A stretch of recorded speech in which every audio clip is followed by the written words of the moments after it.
With both President Donald Trump and Prime Minister Benjamin Netanyahu calling the military operations inside of Iran successful, many people worry it didn't damage the Islamic Republic's regime as much as they hoped for. Joining us now to discuss is Amit Assa, the founder and CEO of Spy Information. Thank you so much for being with us today. What is your response to that first question that I posed? Was this war inside of Iran successful? You know, we're hearing today that 700 people were arrested for allegedly working with Mossad. In addition, 3 men inside of Iran were hanged by the regime for also allegedly working with Israel. What is your take on that? First, we have to see this information and not believing what the Iranians say about these people working with the Mossad. It's more frightening the people that will not help the Mossad in any kind of connection.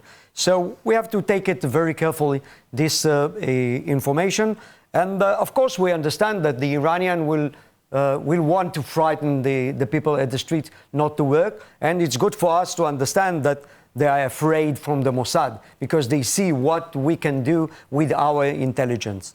This one thing. And another thing that we have to understand that people inside Iran, we have a large quantity of people, it's more than 50% now, wants to change the regime, the government. So they are afraid because we have the forces of the Islamic regime forces, God, that is putting very much pressure on the people.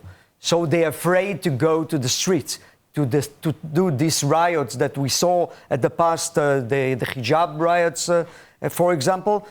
These are the youngest people in Iran. They want the change, they want prosperity, and they're still afraid.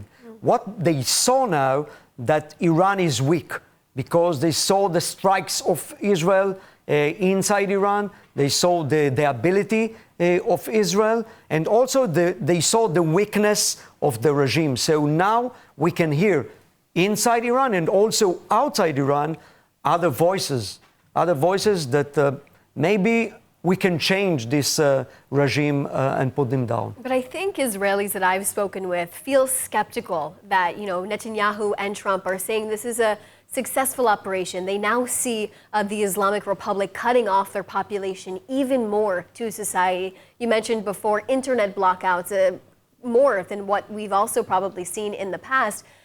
Is there enough damage that was done to the regime itself, though? We know that IRGC commanders and senior officials inside of the government were also taken out, but could there have been more? Yes, I think that the war is not ended yet.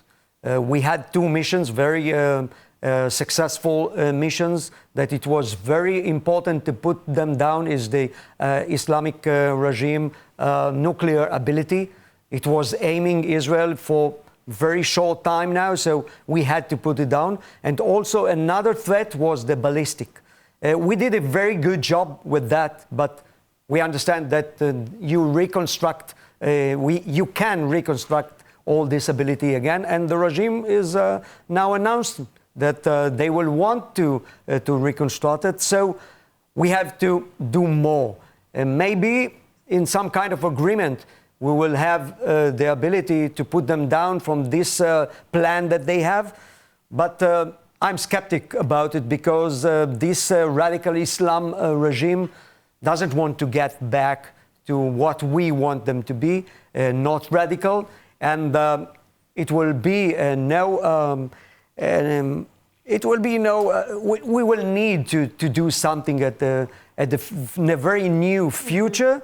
The war is not ended yet. And it makes sense because just yesterday, the IDF chief of staff said the campaign against Iran is not over yet. But you mentioned before ballistic missiles. I think the Israeli public has really learned a lesson within the last 12 days of the strength and force of these ballistic missiles. We saw just one missile yesterday destroy the backside of a building in Beersheba, killing 4 to 5 people. I was there, I was watching first responders pick up the remains of what they could find of these innocent civilians that were killed.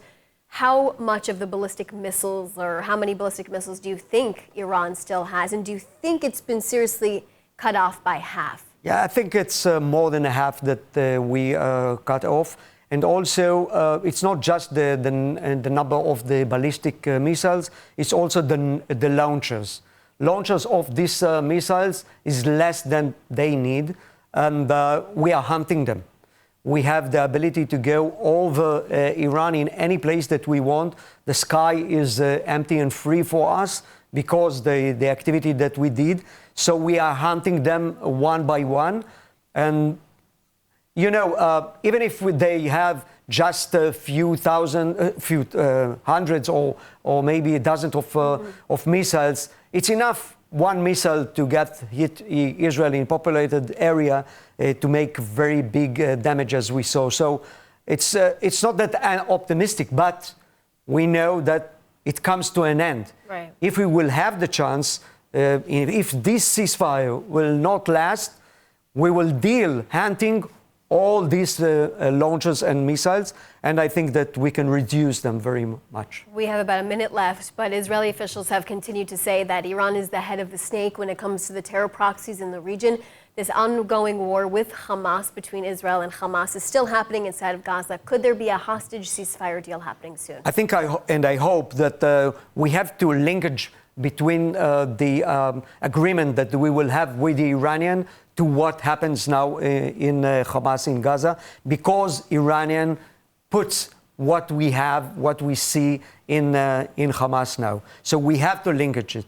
We have to put the pressure that we have now on the Iranian into a very good and better agreement with the Hamas, because now we have the pressure on them better than we had before. Interesting, as these regional ties continue to change. And in here, between Israel and every other country, we'll continue to see that. Thank you so much for joining us. Thank you very much.